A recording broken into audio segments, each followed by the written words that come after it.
конфлікту, ні війни. Та ми готові всіх вас звать до сатани. Тисячі вже полягло, і все більше швекуйло. То для них нема нічого, крім труни. Going home, Russian soldiers, going home. Бо ми всіх вас тут змішаємо з багном. Від стрия до волновахи і чутно кличе діти нахуй. Тут працює ЗСУ і ТМО. Вызволять пришел, братишка, ну привет. На моей земле тебе один ответ. Нашим людям с кирпичом, даже танки и бачок. Вам не взять нас и за 100 тысяч лет. Going home, Russian soldiers, going home. Бо ми всіх вас тут змішаємо з багном. Від стрия до волновахи і чутно кличе діти нахуй. Тут працює ЗСУ і ТМО. Mr. Putin, on behalf of all our guys, no one's scared of your nuclear device. You can take your top 11, shove it up your wrinkled bum. Oh, we'll come and help you fit it in your skull. Going home, Russian soldiers, going home. Бо ми всіх вас тут змішаємо з багном. Від стрия до волновахи і чутно кличе діти нахуй. Тут працює ЗСУ і ТМО. Going home, Russian soldiers, going home. Бо ми всіх вас тут змішаємо з багном. Від стрия до волновахи і чутно кличе діти нахуй. Тут працює ЗСУ і ТМО.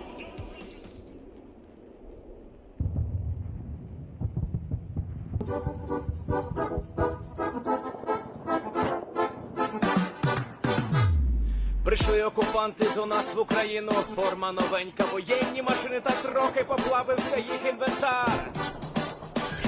Байрактар, Байрактар. Російські танкісти сховались в кущі, щоб лаптем посьорбати довбані щі, та трохи у чах перегрівся навар. Байрактар, Байрактар.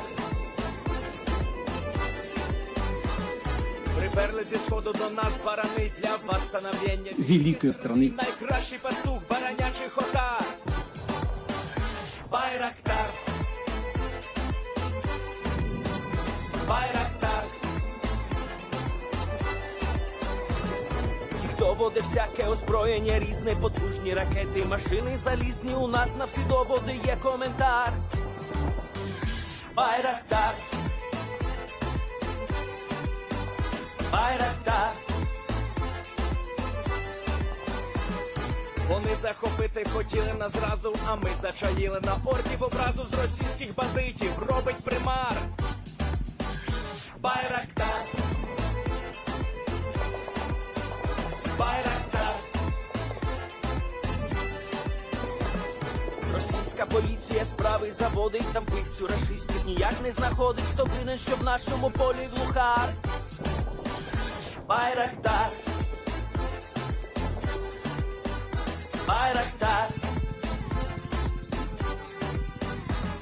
Веде пропаганду кремлівський урод, слова пропаганди ковтає народ. Тепер нове слово знає цар. Байрактар. Байрактар. Байрактар. Байрактар. Байрактар.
Oh, man, it did it. Oh, my gosh. 1 second, y'all. I'm sorry about that.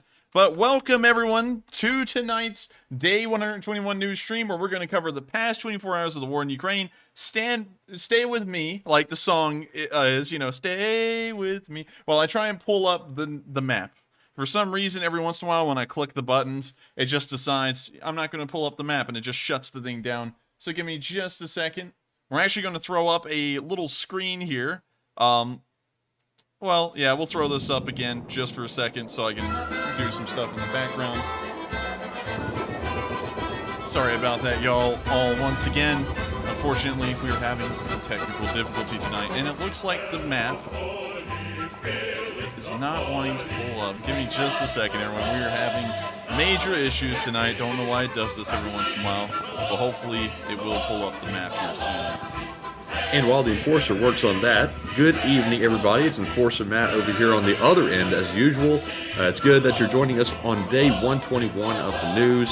It wouldn't be an Enforcer stream without at least one technical difficulty happening, so please bear with us. And also, good news is, even though we're having a little technical difficulty at the moment, we have secured a VPN, which is tremendous news, and hopefully that will protect us from the DDoS attackers. But in the meantime, we're going to work our hardest to get that issue fixed and get the stream rolling. And we certainly are, and unfortunately it looks like the first rendition of the Google My Maps is not pulling up, so let me try that one a second time, and let's see if the second time I try, it will work. It's got to. I mean, oh, come on now. 1 second, I'm actually going to try out something a little creative here, so hang on, everyone. I'm very sorry about this once again. We're going to actually hop over to the video on YouTube and pull up the edition of the map that y'all can find in the description. So let me try that out real quick. Give me just a second, everyone. It will work. Alright, so let me scroll down here and hit that day 121 map. Oh, come on, it's gotta pull up. I don't know why I did this, y'all. Very sorry about this once again. We're trying to get the map up right now. Oh, man. You know, this has gotta be... This has got to be. And just real quick, Enforcer, if you want, while you're fixing that issue so you can focus on it, I just want to read a couple of comments off here from the live chat. Sure. I see that C. Mill says, this wouldn't happen on radio, y'all's new career. And you're right, this would not happen on radio. Luckily, though, this is YouTube, so it's the land of forgiveness and patience. And we appreciate all of your patience during this trying time. And we really do. And unfortunately, I'm trying my best right now, but I don't know why, but Google My Maps has now decided it will not want to work. So give me just a second. We're going to try to figure out why this is the case.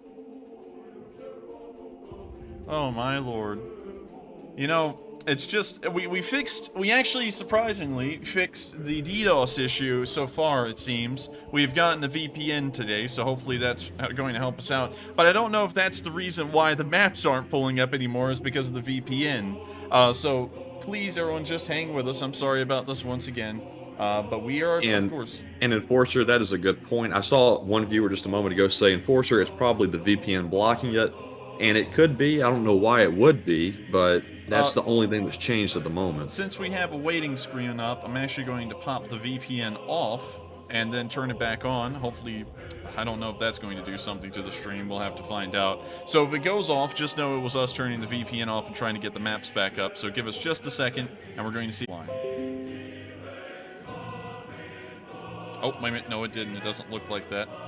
So everyone, give me just a second. We're going to see if Google My Maps pulls up. If y'all are still here, hopefully y'all are. Let me know if the stream goes down, Matthew. And it looks like we're still running at the moment. I saw 78 Money Pit say, hit it with a ball-peen hammer, Matt.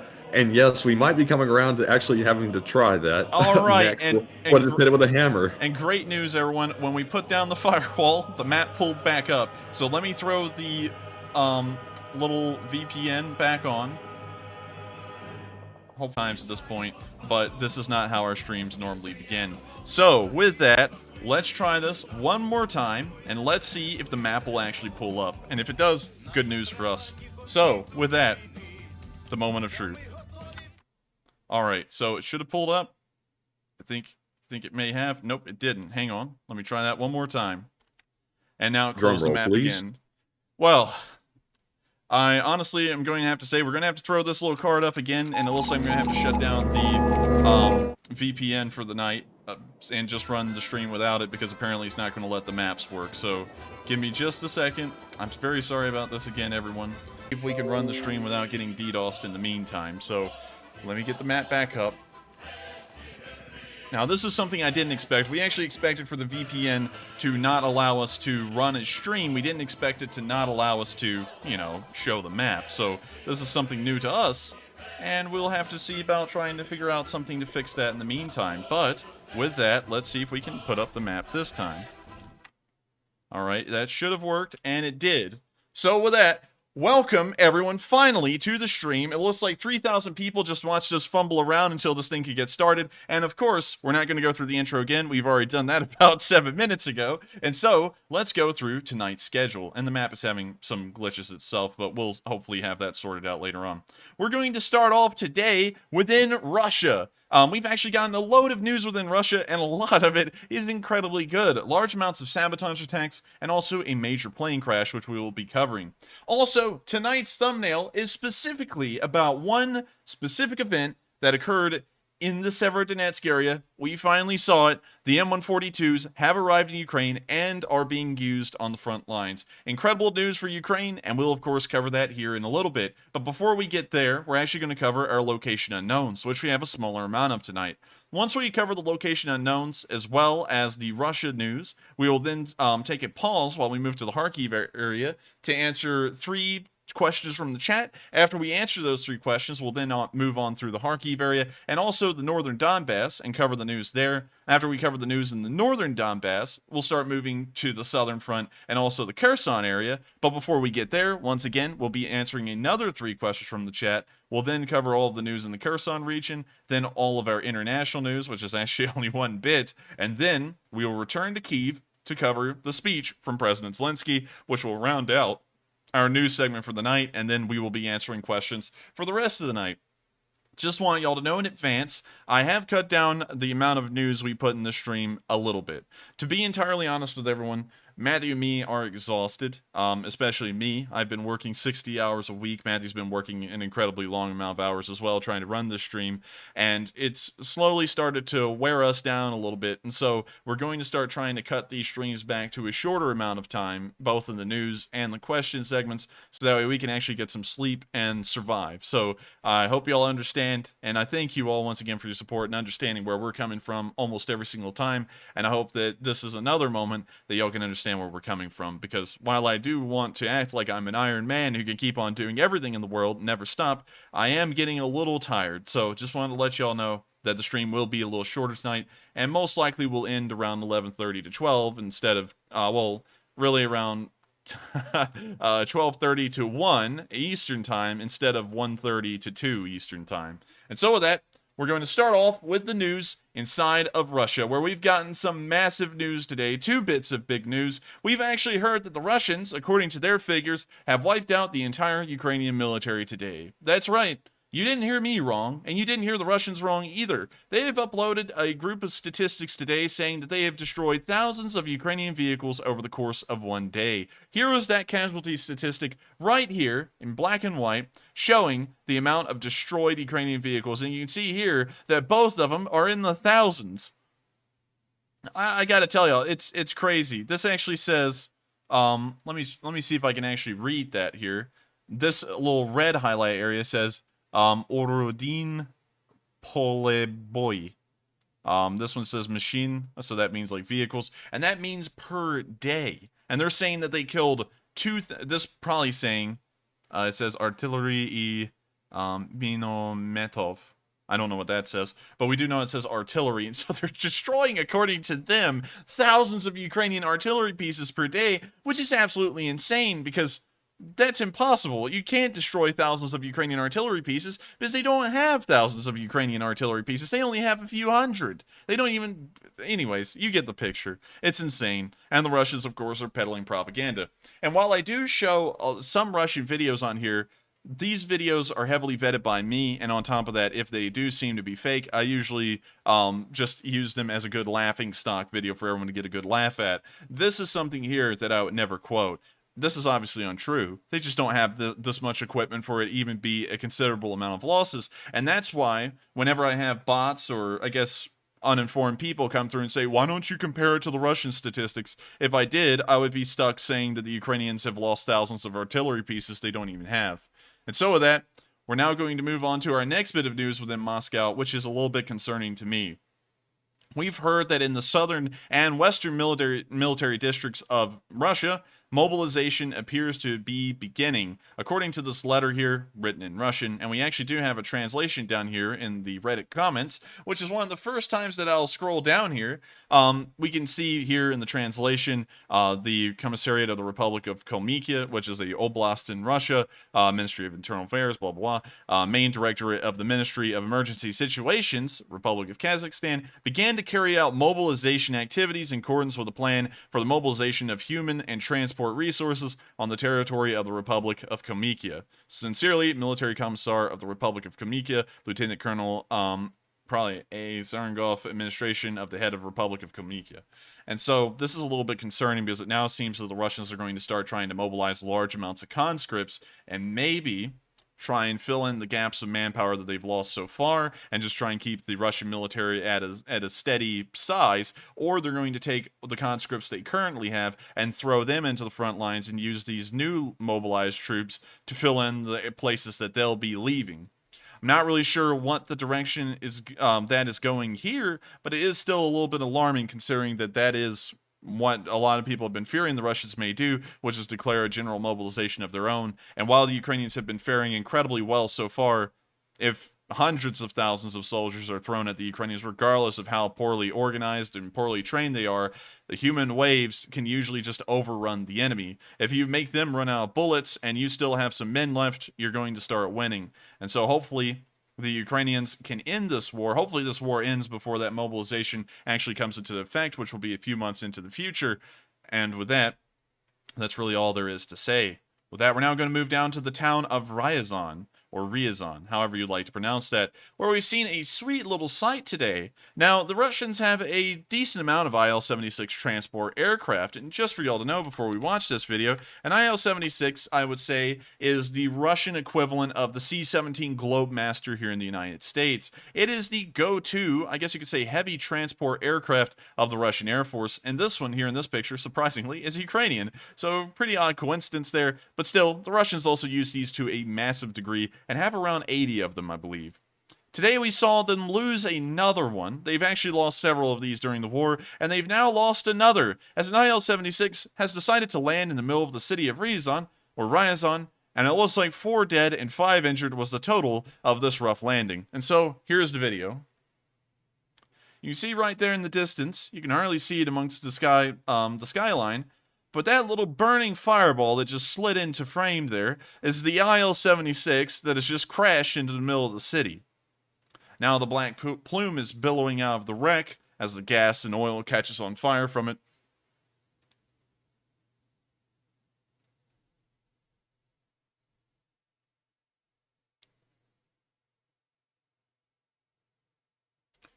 It looks like that wasn't a happy landing. I would have to say that this is a very rough landing. I'm sure that the NTSB would declare this as pilot error, or, all jokes aside, we don't know why this plane crashed. It may have been a sabotage on the aircraft committed by an unknown group that led to this plane to have to crash land into the middle of the city. We can also see some kind of a burning ember there. It actually looks like that is the plane coming in again, and we're getting a better look at it this time. That was the plane coming in. All right, so now we have a little bit of a better picture. The plane caught fire mid-air, according to this video. And we're watching it fly in here. It's a blazing fireball. It looks like that fire may actually be on one of the wings. And if that's the case, one of the internal wing fuel tanks is caught on fire and has apparently knocked out some of the engines or knocked out some of the avionics controls, which led to this plane to dive into the middle of the city and crash.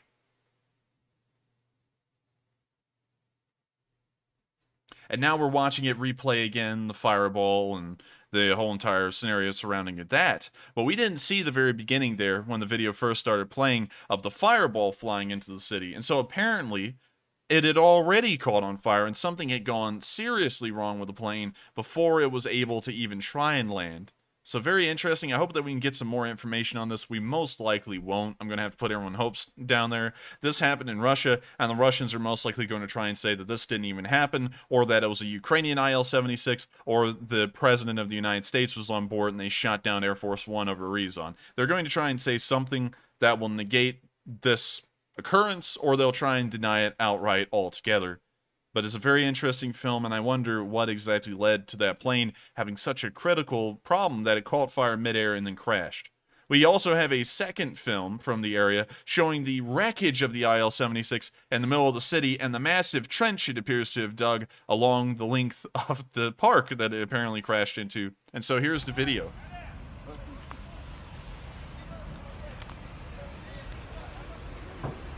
Look at that.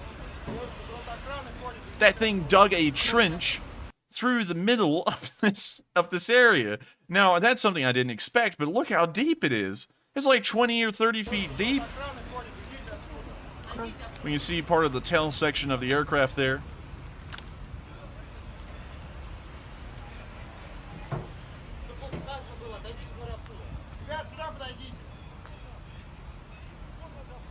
Мы репортеры.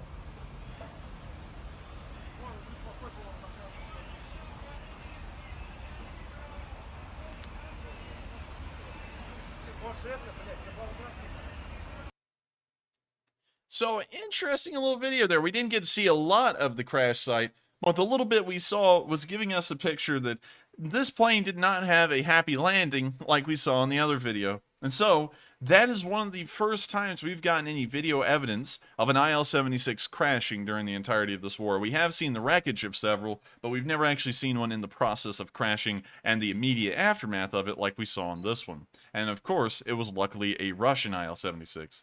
We're now going to be moving further across the country and outside of the area of Ryazan, where we're now going to move to the town of Perm. It appears that some young, I guess you could say the Russians would call them hoodlums, but we could see that some of the people of Perm decided that they didn't really like the military enlistment office, and they decided to set it on fire today.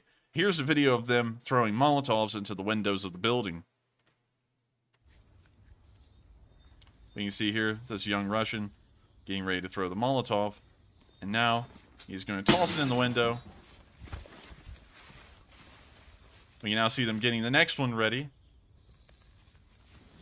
And he's tossed it in. That one's flaming. It didn't make it through the window, but it did bust it. And so now they're making a little bit of headway.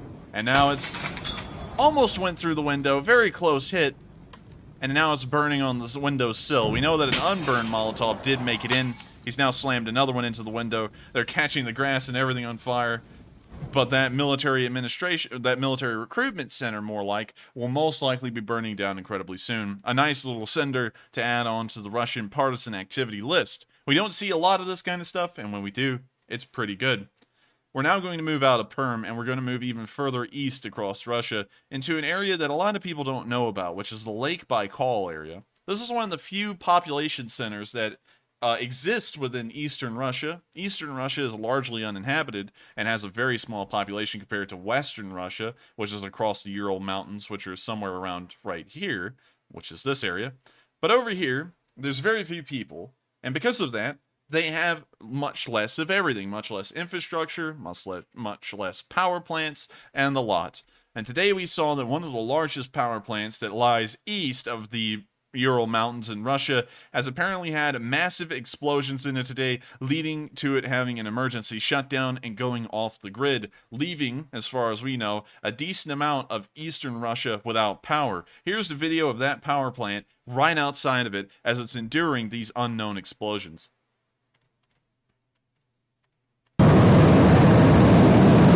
We see a fire in that building right there. I can't tell you what kind that is, but we can also see a burning and what appears to be an explosion in one of the actual boiler rooms. I'm sorry if I'm screaming. This is incredibly loud for me. It might be loud for you all.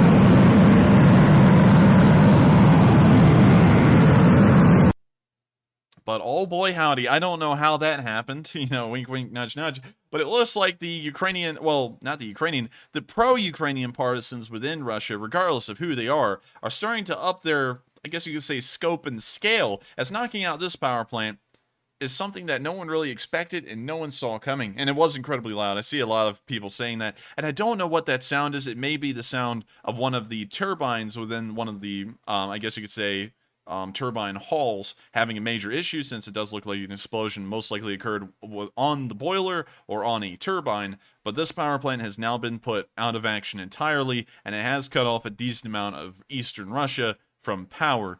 Great to see, and hopefully these kinds of partisan attacks can continue, because while these power plants will eventually come online, and it'll actually be sooner than most people anticipate, at the same time, it's going to cost the Russians millions or tens of millions of dollars or rubles to try and repair these power plants and bring them back up to an operational status. And in the meantime, the Russian power grid is going to be having major gaps within it that can't be fulfilled by anything, because the Russians just have no way to fill that loss. So incredibly interesting to see, and I hope that we see more sabotage attacks like that across the rest of the country.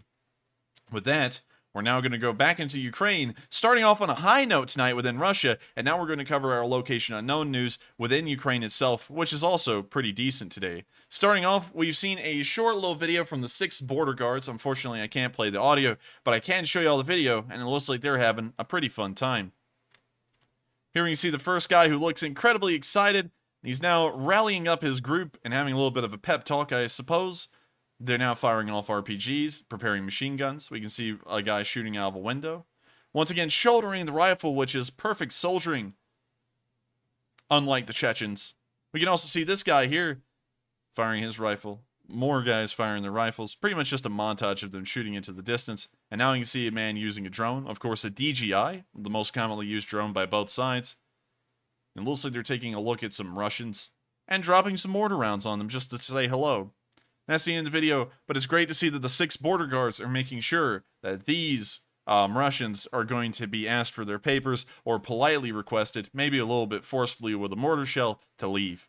With that, we're now on to the next bit of location unknown news, where we've seen a Russian convoy be attacked. This is one of the few times on film that we saw a Russian convoy actually be attacked while it was on the move, and in color. This long line of vehicles here is a Russian convoy moving down the road. We can also see another lone truck moving the opposite direction. We can now see the artillery landing on this convoy, and it looks like the first 3 shots landed directly onto the road, and the convoy has now come to a halt, it appears. One of the vehicles is now burning on the side of the road, And that's the end of the video. It looks like they may have damaged 2 logistics trucks and definitely knocked out one, as it was on fire on the side of the road later on. And that is still, while a small loss, a sizable loss for a BTG. That one truck may have been carrying their entire amount of MREs for the day or the week. It may have been carrying a large amount of ammunition. We don't know what it may have been carrying, but a single truck being knocked out is a massive loss for those Russian units on the ground that are actually fighting in Ukraine. So wonderful to see, and I hope we see more footage like that of Russian convoys being attacked on the move. With that, we're now going to move on to our favorite TikTok stars from the, I guess you could say, the little region of Russia called Chechnya, and we've seen them today once again in action on film.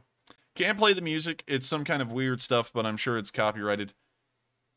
And we can now see some footage of them trying to show off their forces, and also their supposed artillery attacks, which we're seeing on film right now.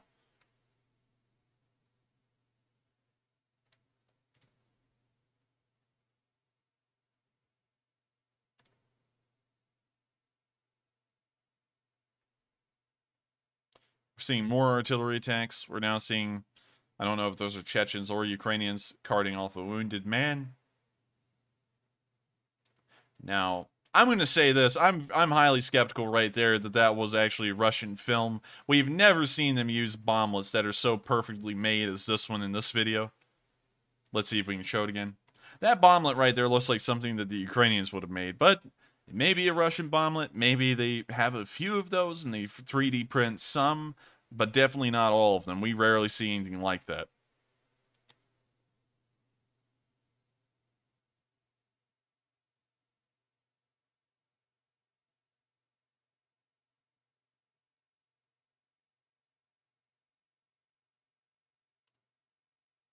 We can now see what I'm assuming to be more Ukrainians running down the road, and now they're also running for cover. We can see them dropping another bomblet.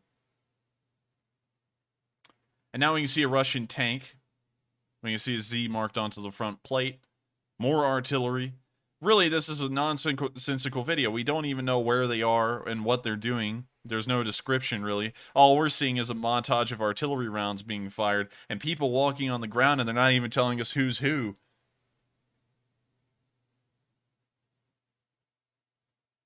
Now we're seeing a city, well, a village. We're seeing some dirt, earthworks, I guess.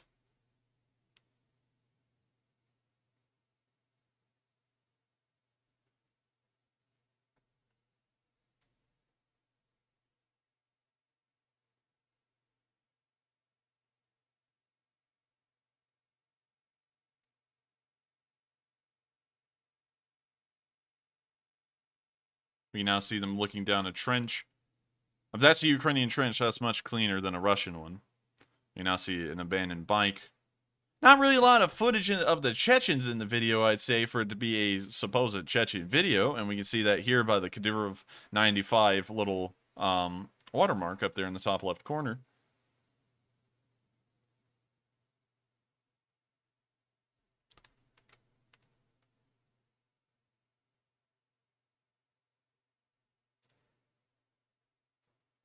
I just have to say, you know, Kadyrovite propaganda, along with Russian propaganda, is always very poorly put together. They don't really highlight anything or let us know what's actually going on.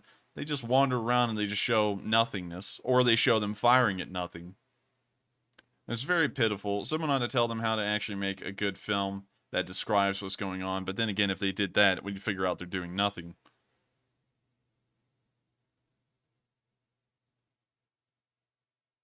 That's the end of the video, but of course, our TikTok favorites. With that, we're now going to move on to our next bit of Location Unknown news, where we see Russian artillery strike a near miss near some Ukrainians. They were very lucky. None of the people we saw in the video were injured, but it was a very close call.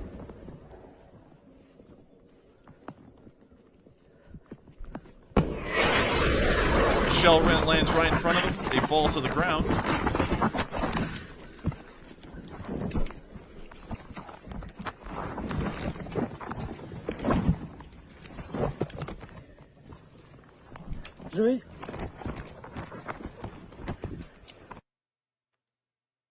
And so with that, Pretty good video. You know, of course, good because we know that none of the soldiers in the video, you know, that we could see were wounded. They, of course, hit the ground as soon as the blast happened, you know, obviously to protect themselves. And it's wonderful to see that it was just a close call and nothing more. With that, we're now going to move on to our next bit of Location Unknown news. We're going to see the Ukrainians find a booby trap. Now, that's a funny word, of course. You know, a lot of people know me for being immature, but I still think that's a weird word, and I don't know who came up with it. Sadly, can't play the music. But we can see here a Russian F1 grenade that's attached to a tripwire, and you can actually see it right here when my mouse cursor is running over. That's a tripwire. And these Ukrainians are about to play Ukrainian roulette. Instead of playing Russian roulette, where you put a bullet into the revolver and you hope you don't have to show up at work at 8 o'clock in the morning on a Sunday night, these guys are going to jump over this grenade that has a tripwire attached to it and hope that they don't actually trip it and then set the grenade off. And so let's see if they succeeded. They just pointed out the grenade, and look, there they go.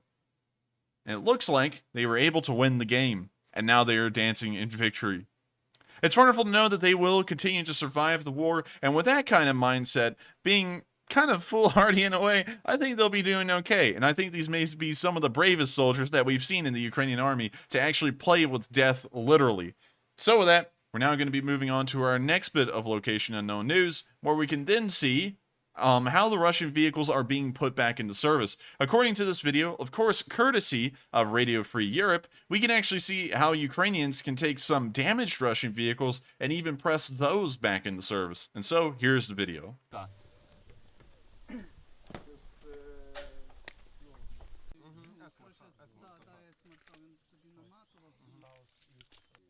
Це є російський БТР-82А на базі звичайного БТР-80, який є пережитком Совка, але з новим модулем. Ну як новим? Відносно новим. Сама машина 2014 року випуску, тобто відносно нова. Дісталася вона нам в якості трофея. Бо от, якщо ви звернете увагу, то машина от по цей рівень сиділа в болоті. Тобто русаки її просто, вона в них зарилася, приїхав трактор витягувати, загубили трактор, приїхав крас, загубили крас.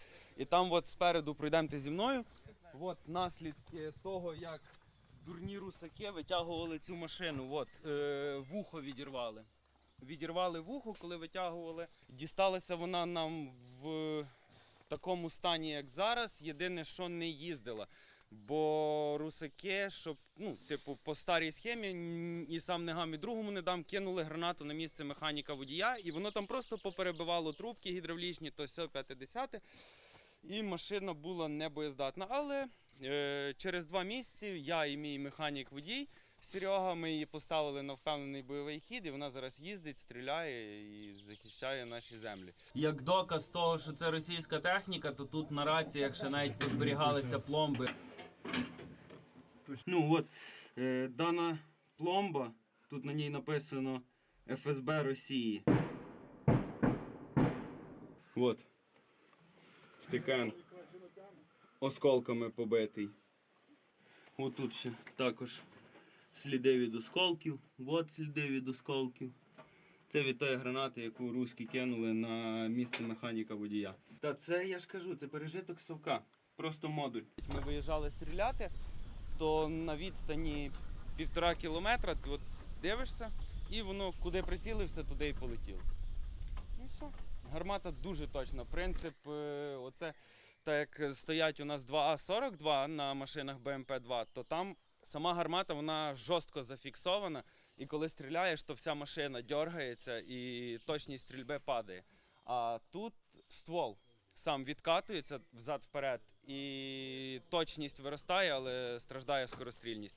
Ходіть, я вам покажу робоче місце оператора-навідника.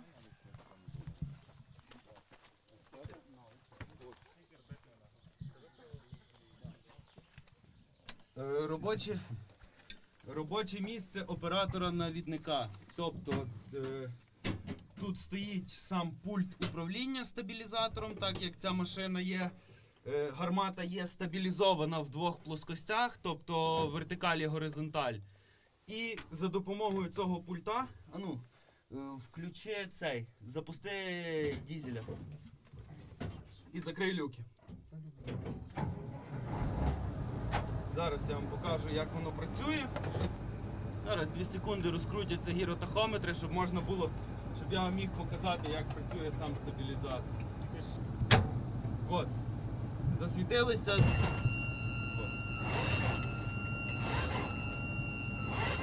Неабияким плюсом даної машини є те, що саме управління, сам принцип роботи гармати, воно все є дуже просте, і як показує практика, якщо людина зацікавлена, то вона за, грубо кажучи, тиждень часу освоїть це все, бо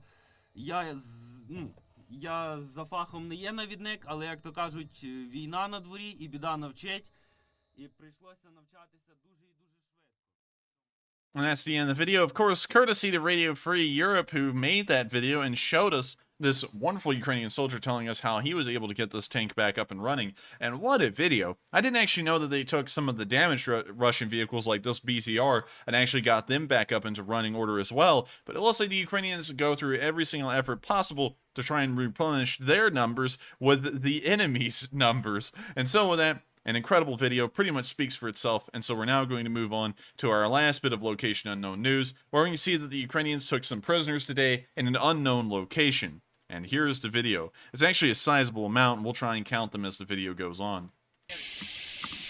1, 2. We got 2 of them. Слава Україні, хлопці!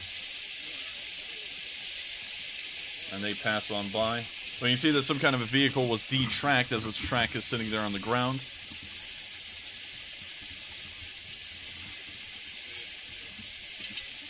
A third Russian, 4th, 5th, 6th, 7th, 8th.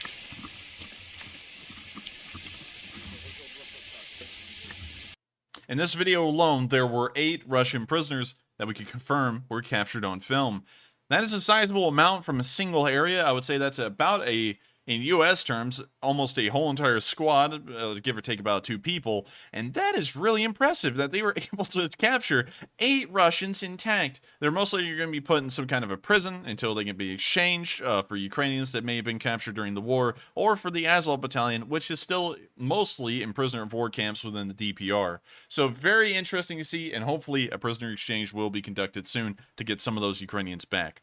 With that, we've now covered the location unknown news, and we're about to move into the Kharkiv and northern Donbass area. But before we do, we're going to answer 3 questions from the chat because we are duty-bound to do so, and we will always make sure to answer those 3 questions. And with that, what do we got, Matthew? All right, so moving into the questions. First up, it looks like we have a $20 super chat from Duke Savage and a $20 super chat from Larissa Hook. So thank you very much to both of you. They don't leave comments, but we appreciate your support nonetheless. And just so everybody knows, because I feel like I get repetitive about that sometimes, we really do actually appreciate your support. And we're not just saying that just to repeat ourselves over and over a million times. We appreciate everybody watching every single night and bearing with us through these technical difficulties that we have sometimes. And we appreciate it very much. So up next, we have an $18 super chat from Serum, who says, I've been watching your videos since the early days of the war and have enjoyed every single one. Keep up the good work, you mad lads. Well, thank you so much for the support. I'm glad that you have been enjoying it since the early days of the war. Try my best to make the news as informational and also as palatable as possible, and I'm very glad that you do enjoy it. And so thank you once again for the support, and I hope that does address the comment. And with that, we are on to the next question. And up next, we have a $10 super chat from Khan Azor, who says, here is $10 for you to play the Bayraktar song on the bagpipes. That's a pretty tall request. I haven't played the bagpipes in a while, mostly because now where I live, it's really hard to do that. I feel like I'd bother a lot of neighbors if I did. But I will make sure to try and look into that. And if I can, I might. Hopefully I won't get judged for my bagpipe playing. I feel like it's good. A lot of people said it was good. But then again, there's always a chance that it wasn't. And people were just saying that to be polite. And so with that, thank you once again for the support. And I might look into that in the future and try and drop a mixtape. And with that, we are on to our last question of this segment. And just to let everybody know, if you put in a super chat last night, as everybody knows, we had to end a little early the other night. So I do have those super chats, and we will work them into the stream before we end tonight. So the last one of this segment goes to Peter Stevens, who puts in an $8 super chat and says, hit the like button. And I do agree. If y'all would hit the like button, the stream will reach more people. And due to some of the technical difficulties we had tonight, it looks like we did drop off a decent amount of people. And so if you would like to hit the like button and let them know that the stream is back up and running and it's pretty good, make sure to do so because it helps out this channel a whole load. And so thank you all once again. And thank you so much for the support and recommending that everyone does hit the like button as it helps us out a huge amount. And just for y'all to kind of know how the like system works, if you get like 20,000 views and then you get like 10,000 likes, that's an incredibly good video. It doesn't really matter about the percentage, because if you get like 20,000 views and 100 likes and 1 dislike and you have a 99%, 99 point something percent like rate, if you've got that little amount of likes, it doesn't really pick up on the algorithm too well. And so it really matters the most by the amount of views the stream gets in total versus the amount of likes it gets. And so if y'all do hit the like button, it will help us out a whole load. And so thank you all once again. And with that, we have reached the end of this question segment. If you have turned in a super chat tonight, and if you did have a super chat in last night that wasn't answered, do not fret. We will get around to all of them by the end of the night, and also answer some live chat questions as well. And so with that, we're now going to move on to the Kharkiv area, which will be very short tonight as we have nothing to report from here. We're now going to move past the Chuhuiv and Balaklia area, which have also been silent today, and the Izium area, and the Lehman area, and we're finally going to make it to the news that everyone's been looking forward to tonight. This is the news that's been keeping people up for a while and has caused a lot of contention here in this chat, specifically about how I go about covering the news. And I would like to make this clear again, just to some of my new viewers and old viewers who've never heard the speech. This channel runs almost exclusively off of video and picture evidence. If we do not have a video or a picture to confirm something, we usually do not include that on the news. And there was something last night that a lot of people brought up, and that's that the Panzerhaubitze 2000s are in Ukraine. The problem is that no one's ever been able to produce a picture or a video of them working. And of course, people have tried to justify that by saying things like I saw in the live chat last night, well, they're top secret, they're not going to show those. But based off of us seeing video evidence today of the M142s being in Ukraine, the Panzerhaubitze, while neat, isn't as good as the M142. And so if they're putting the M142 on video and they haven't put the Panzerhaubitze on video, I'm highly skeptical it's even there. Once again, the channel works off of video and picture evidence, and that's the only way we report on here. And so until we get that video evidence, as far as we're concerned, that has never happened. And so with that, we're now going to move into the news that everyone's been looking forward to tonight, and for a week, we've finally seen it, and it's finally arrived. The M142 HIMARS are in Ukraine, and we've seen the first videos of them actually firing rockets on the front lines. So let's hop over to Twitter real quick, and let's take a look at this video. Kind of a normal-looking video, honestly. It looks a lot like a normal MLRS barrage, but it has a whole lot extra going on for it because American firepower has arrived. And look at them. I can't believe they're actually there.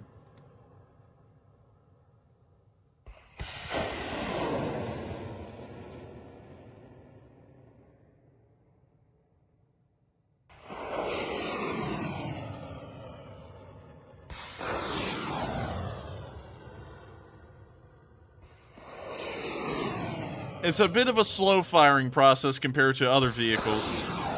But man, oh man, is that cool. 50-mile range.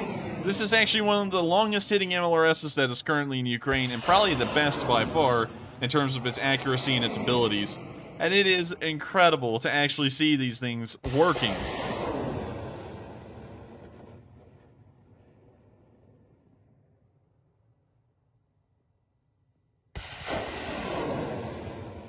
Oh man, that's impressive, honestly. Every time the rockets fire, I just get a huge smile on my face because we've been waiting to see these for quite some while. Oh, copyrighted music or something, but that video ends there, and we finally saw it. And I would also like to point out some more stuff about the M142 since it's been talked about and waited for so long. And I actually found a video of an M142 operating on a US training range, and I'd like to take a moment to show y'all that video once this ad runs its course. All right, so here's a video of the M142s operating on a training range, and we're going to see kind of a similar process here with how the M142s fire, but there are some important extra things to point out in this video about why the M142 is going to be so much better than the Russian counterparts. So we can see it firing, of course, downrange. And by the way, just for people who just joined in or just took a break, this is not in Ukraine. This is actually probably in a training field in Nevada. We can now see them on the move. We can also see that there's a spot in the cab of the rocket launcher where someone can actually field a machine gun. That's kind of normal for an SPG. They usually find a way to include that somewhere, but still pretty neat. Now, here's what was the incredible part to me, and it blew my mind.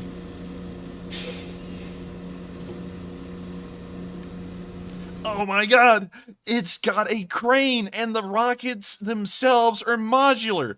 This is something brand new. And just to let y'all know, and this was what I was excited about, is that logistically, this is incredible. If we pull up an Uragan or a Smerch or anything that the Russians use, let me show y'all and remind y'all of how these things work.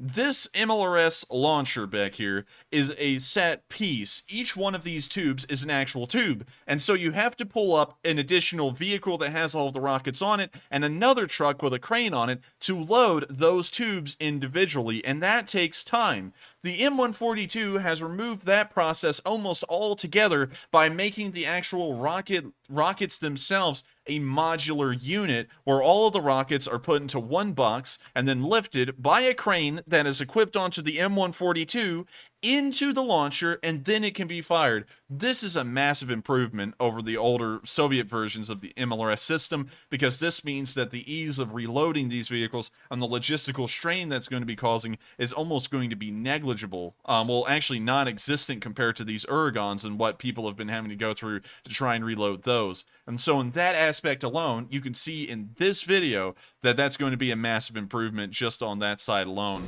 The accuracy and the range, of course, is another massive improvement.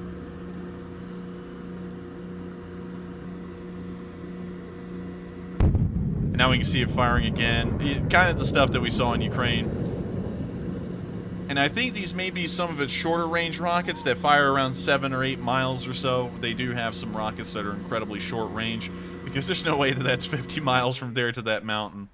We can now see them on another test range firing, and we're going to cut this video a little short after this little clip here, because of course we're about Ukraine war news, and this was just to show off the modular loading system that the M142s have. The M270s also share this exact same system, but the M270 actually has a higher capacity, something around 12 rockets instead of the 6 that the M142 has. An impressive thing to see, and an impressive piece of machinery and technology. Certainly the cutting edge of MLRS systems around the world, and the Ukrainians just got them and started using them today. Well, they got them a little while ago, but they finally started using them today, and we finally got the proof to show that they are over there and operating. Hopefully these will be enough to turn the tide of the war in this area. As we continue to cover the news today, the news has gotten a little bit more bleak in the Severodonetsk area.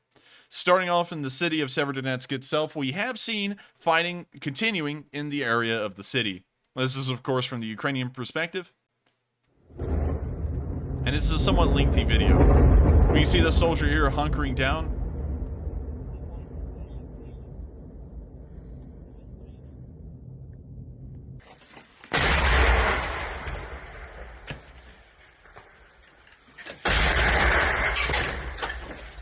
You now hear the artillery coming along around the area. We can't really see it all too well, though, but we can see smoke billowing on the other side of the street.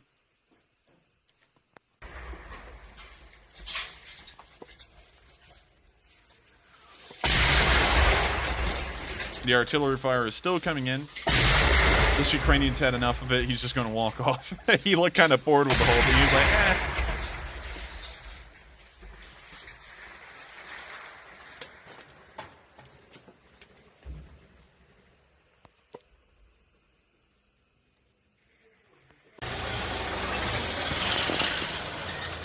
There's now a tank outside moving down the street. I believe it's most likely a Ukrainian tank.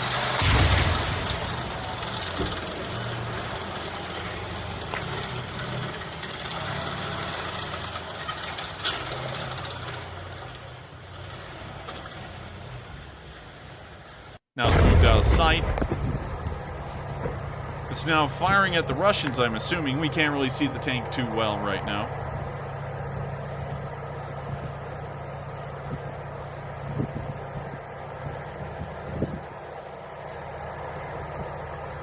We can hear the tank moving around down there, but we can't see it. Okay, now it has fired. We know that for sure. And Severodonetsk has been an absolute blood pit. There's really no other way to describe what's been going on there, unless if I was to say it's been an absolute brawl, a melee, slaughterhouse. Neither side has managed to make any ground, but honestly, I'm going to have to say this, and I say this with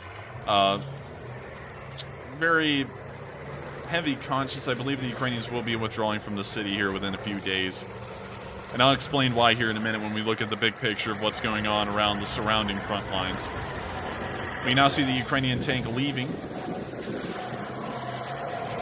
You may notice something odd about how the Russians and the Ukrainians both use these T-60 and T-70 style tanks. Is that they always just turn them around and face the backs of these tanks to the enemy and drive off. And a lot of y'all are probably wondering, why do they do that? Why don't they just reverse the tank out of there?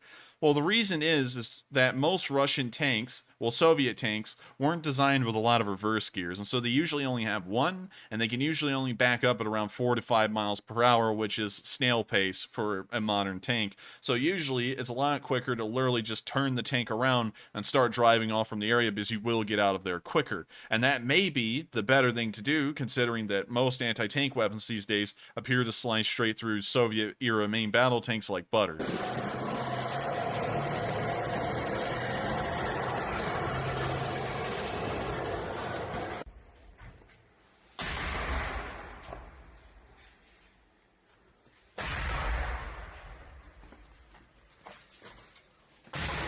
I still see people talking about the booby trap. I have been seeing that. We will address that here in a second. Artillery fire is still coming down around the city. The soldiers walking amongst the apartment rooms and looking out of the destroyed windows that would have been within them. This may have actually been an office building. Now, we could see that explosion out there to the right side of that building. There's a small explosion, a white plume of smoke. Зараз ні. Останні 10 хвилин точно. Плюс.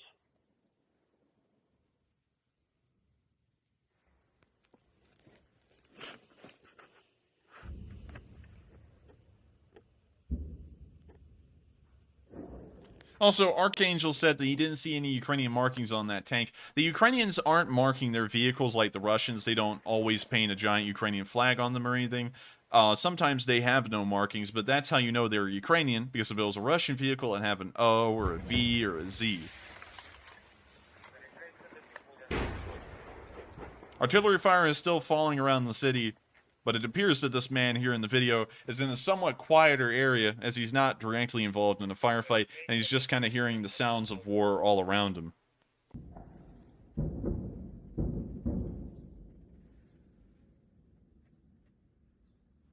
Флойд до підбуль. Підбуль, як мене чуєш? Я перехрестя. Підбуль на зв'язку. Підбуль, ти мене чуєш? Я перехрестя. Плюс, чую.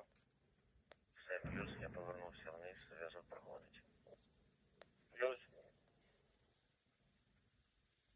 Флойд до підбуль. He's now looking out to the distance. We just hear a little bit of radio chatter. We can now see a large fire that's broken out somewhere in the city. It doesn't look like it was directly related to an artillery barrage. That may be caused by frontline action itself, but we don't hear large firefights either at the moment. So, unfortunately, I don't know what that fire was caused by.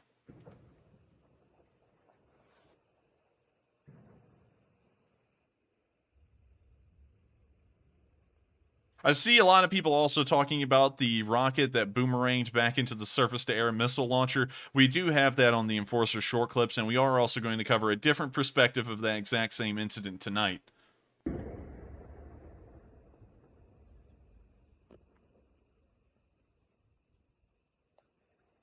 Ей, друже. Завезли на зв'язку.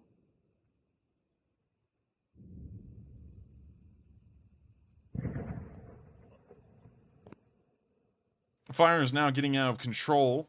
seems to have gotten larger in between the last video and this one, and now the billow is going at an incredibly fast pace. But it does look to have shrunk in size in between this clip and the last one. Watching fires is really entertaining.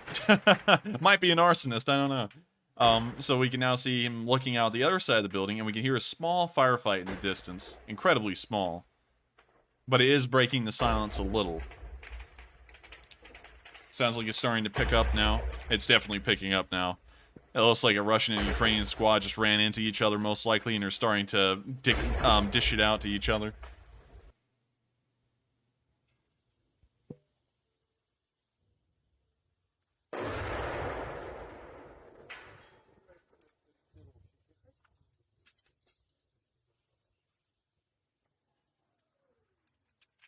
It's falling quiet. Well, I take that back. It's not quiet. It sounds like there's a small firefight to the left of the screen. Unfortunately, we don't see it on video.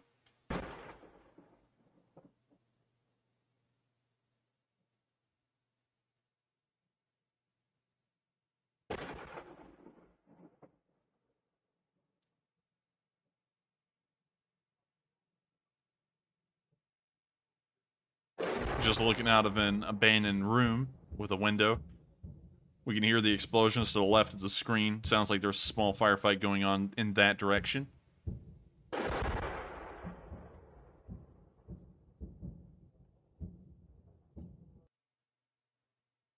With that, interesting video, and we do see some of the sights and sounds of Severodonetsk and the occasional fights that are occurring within the city. With that, we're now going to cover the situation a little bit in depth as we cover these next little news bulletins. All the way down to the Partisan finger as to why the Ukrainians are most likely going to be withdrawing from Severodonetsk and setting up new defensive positions on the other side of the river. When we move to this next bit of news, we have seen that the Ukrainians are still destroying Russian equipment, personnel, and vehicles in the Severodonetsk area, as this T-64, which is from the Russian side, was destroyed by the Ukrainians. I'll let y'all see that video here. We can see the tank right there just started brewing up. It just literally just lit up like a candle right there. We don't even really